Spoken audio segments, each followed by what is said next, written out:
Hey YouTube, my third attempt on trying to make a video for Axis and Allies. I've been working on War Room, just mulling over the rules, and I have had a few play tests, so that's been a lot of my energy has been toward War Room. But I have thought about Axis and Allies. Let me tell you that I do not like the bid system as it is.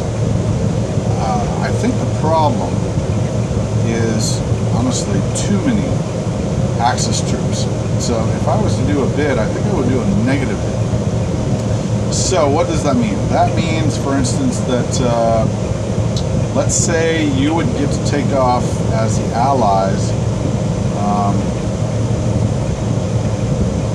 Let's say the Russians get to take off $6 worth of infantry from the Germans.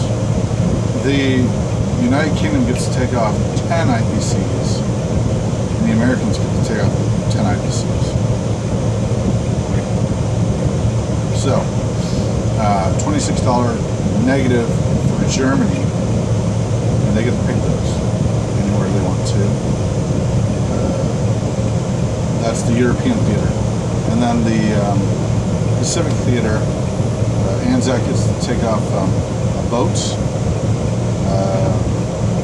less than $8, eight or less. British get to take off infantry, $6 or less. And the Americans get to take off 10 or less dollars.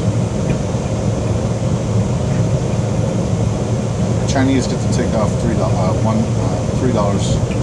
$4. So, a negative bid.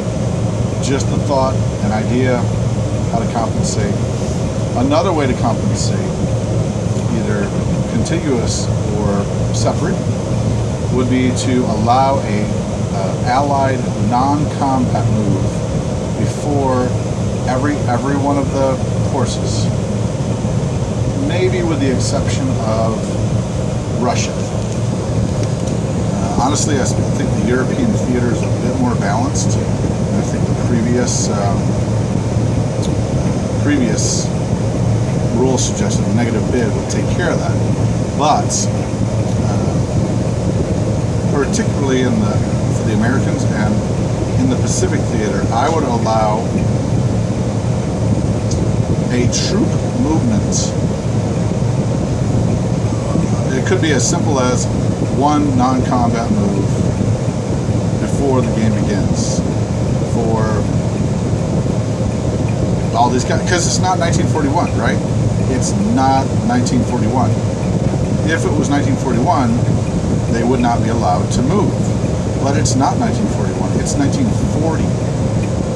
And Japan, in my opinion, is at a summer 1941 footing. And so, with these two rules combined, we would see a lot of difference. Throwing it out there, it's an idea. Negative bid, non-combat move. If you didn't want to do non-combat move, here's another idea.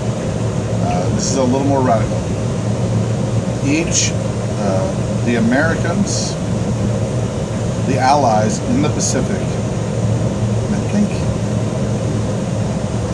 The Allies get to move one of everything. Okay, you say that's fine.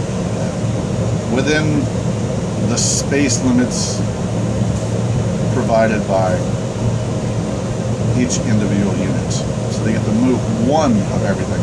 That's another option. I think it's a good option. Another balancing feat. It also has the side benefit, both of these have the side benefit of never playing the same game twice. I think that's cool. I think that's a really nice feature.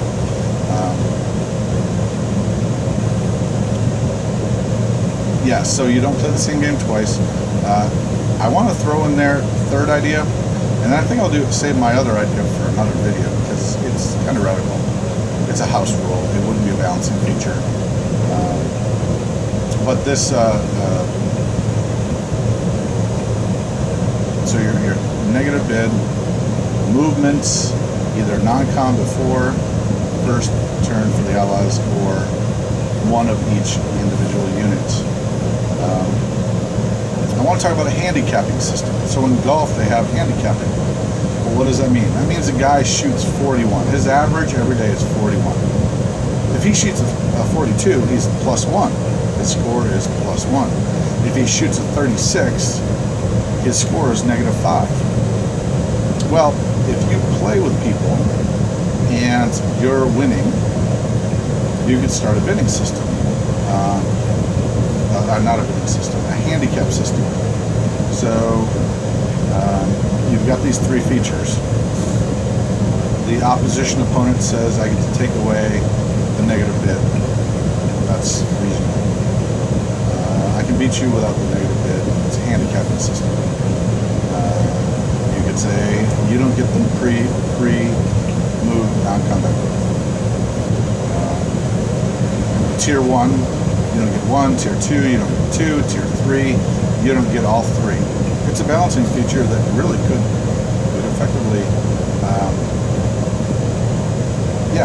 could effectively compare people to one another. And if you wanted to rank those, the first, probably the least effective, is the movements. The next effective would be the it'd be a choice between non-combat and movements. And then the other one would be, so you have a 2-tier system. The third tier that I was thinking about was, I'll just spill the beans here, was adding one of every land unit and air unit to each of the combatants. There's probably some issues with that.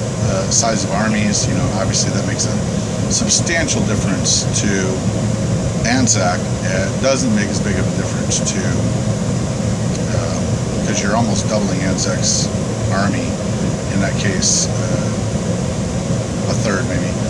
But for Russia or Germany, you're not. But just the idea is to, again, customize the game and put you as the general. You are setting up this game. You are readying yourself for war. And right now we walk into a situation where the war is given to us. Well, you give one of us, an infantry, artillery, a tank, an aircraft, and a bomber, anti-aircraft maybe too, and if you wanted to throw in there destroyer and a sub, that's a sizable swing that can really, you do like say you even did it, simultaneously. So you write them down on a piece of paper, you reveal them, you place them. That can swing a theater. I think there's the potential to be substantial, and it marks that as your game, your setup. I think that's cool. The more we personalize that, the more we fight with the guy in front of us, not just with the guy in front of us who's using the setup that Larry and others have designed. Larry in consult with other people. So that's your setup. That's your beginning move. It's personalizes the game like perhaps never before. Just some ideas, throwing it out there. I think they're cool. I think they would add a personal mark. Each of those is very personal. Throw me out some ideas. Grasshopper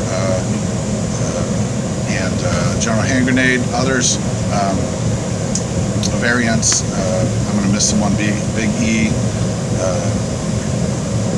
Detroit.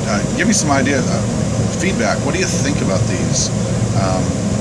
How would they impact the game? Would they tip it too far? Would they not? By the way, adding those troops, that's for everybody. That's not just for the Allies. So, all right. Love, Axis, and Allies. Keep it coming. Thanks, guys. Bye.